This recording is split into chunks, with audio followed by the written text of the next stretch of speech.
This is our field guide for birds of Missouri. It's very user-friendly because you don't have to know much about what you saw except the main colors on it. I saw a yellow bird. So you look for the yellow section, and then you just flip through and say, didn't look like that.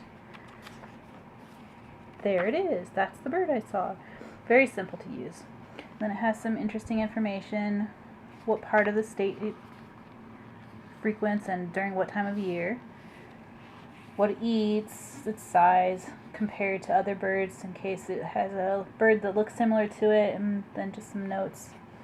So we really like this one. It's small and easy to take with us when we go on nature hikes, and it's really easy to use. We have those guys in our backyard all the time.